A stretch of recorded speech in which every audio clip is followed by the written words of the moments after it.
U.S. and Soviet Union had a conflict which started when the U.S. installed missiles in Turkey, making the Soviets feel threatened and installed missiles in Cuba in return. Between October 16 through October 28, many events happened that could have ended in a nuclear war. Before tensions could grow any tighter, Soviet Premier Nikita Khrushchev compromised with U.S. President John F. Kennedy by making a deal that if we take our missiles out of Turkey, the Soviet Union will take their missiles out of Cuba. The overall cause of the Cuban Missile Crisis was the Cold War conflict between the U.S. and Soviet Union. There are other reasons such as the Bay of Pigs, but they all stem from this cause. Major events that occurred in the Cold War which sparked the Cuban Missile Crisis was the Berlin Wall, which was built on August 13th, 1961, and the Bay of Pigs, which happened on April 15th, 1961. It was a battle between capitalism and communism. Complete government control versus free enterprise. Communism wasn't just spreading in the East, it was spreading in the West in Cuba. Cuban dictator Fidel Castro came to power in 1959 after overthrowing Prime Minister Batista in a military rebellion. There were several attempts to get rid of Castro, but they all failed, most notably the Bay of Pigs. The first mishap of the Bay of Pigs occurred on April 15, 1961, when 8 bombers left Nicaragua to bomb Cuban airfields. The CIA had used obsolete World War II B-26 bombers and painted them to look like Cuban Air Force planes. The bombers missed many of their targets and left most of Castro's Air Force intact. As news broke of the attack, photos of repainted U.S. planes became public and revealed American support for the invasion. President Kennedy had to cancel a second airstrike. On April 17th, the Cuban exile invasion force known as Brigade 2506 landed at beaches along the Bay of Pigs and immediately came under heavy fire. Cuban planes strafed the invaders, sank 2 escort ships, and destroyed half of the exiles' air support. Bad weather hampered the ground force, which had to work with soggy equipment and insufficient ammunition. The Berlin Wall began on August 13, 1961. The communist government of the German Democratic Republic, GDR, began to build a barbed wire and concrete anti-fascist bulwark between East and West Berlin. The official purpose of this Berlin Wall was to keep Western fascists from entering East Germany and undermining the socialist state, but it primarily served the objective of stemming mass defections from East to West. The Berlin Wall stood until November 9, 1989. We got to interview Jim Moore, who was stationed at Mountain Home Air Force Base in Idaho, which housed numerous bombers and tankers during the time of the crisis. They were on high alert. We were very fortunate to get this interview.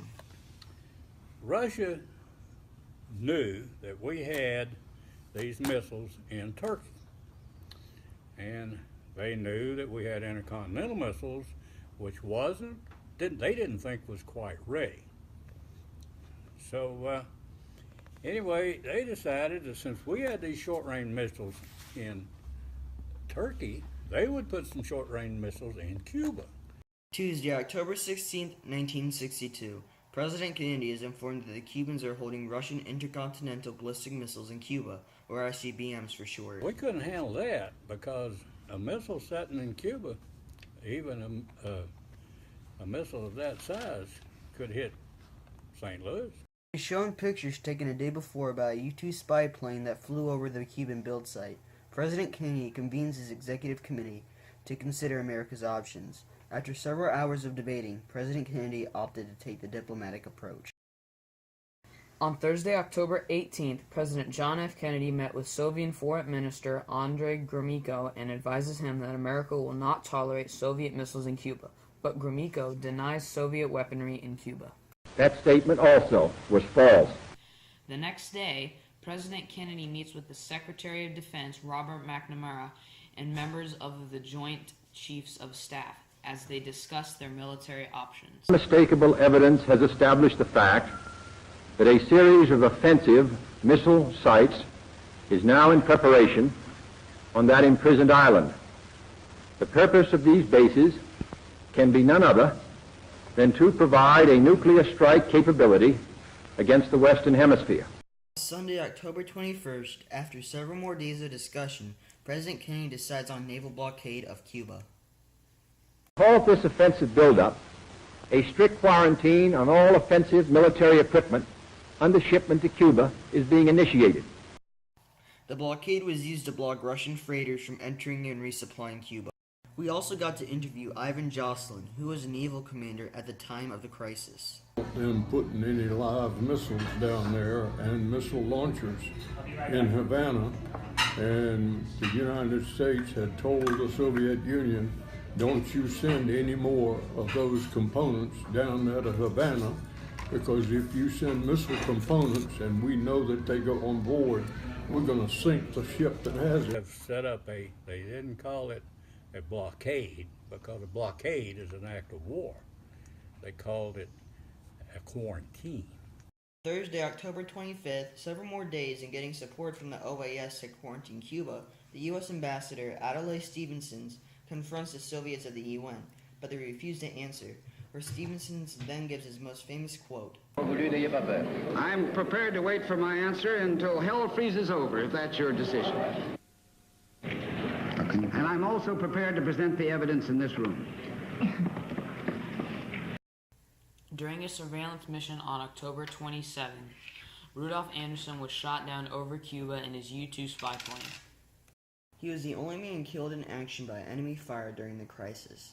After his death, President Kennedy awarded him with the Air Force Cross, as well as the Air Force Distinguished Medal, the Purple Heart, and the Chinese Award. October 28th, the crisis comes to a close when Russian Premier Nikita Khrushchev writes a letter to President Kennedy, stating that they will take out all their ICBMs from Cuba if the U.S. takes out all their missiles from Turkey. We put in what they call a medium missile. I don't want to say intercontinental. It wasn't an intercontinental missile. It was a short-range missile, 1,200 miles, something like that. We put them in Turkey. President Kennedy agreed to the compromise. He would later follow up with his promise by taking them out 9 months later. Several short-term and long-term effects of the Cuban Missile Crisis. The short-term effect of the Cuban Missile Crisis was that people were relieved that there was no nuclear cataclysm. Also, most schools had their students perform drills, including hiding under their desks, in case worst came to worst and Castro fired upon the U.S.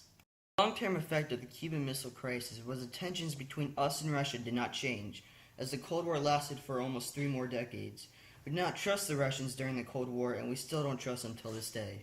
If war did break out, people would have to hide in bunkers such as this one in order to stay alive. Cuban Missile Crisis. Your personal opinion. I'm scared. Okay. What was your point of view on the Cuban Missile Crisis? My point of view was that I was ready to pull the trigger.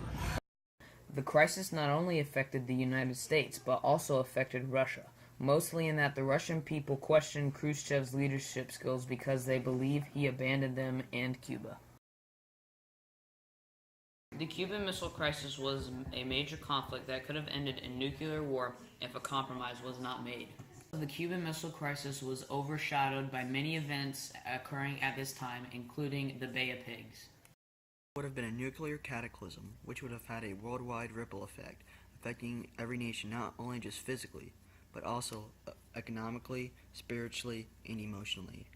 If the Cuban Missile Crisis never came to a compromise, then it would have forced the U.S. and the USSR to go into World War III.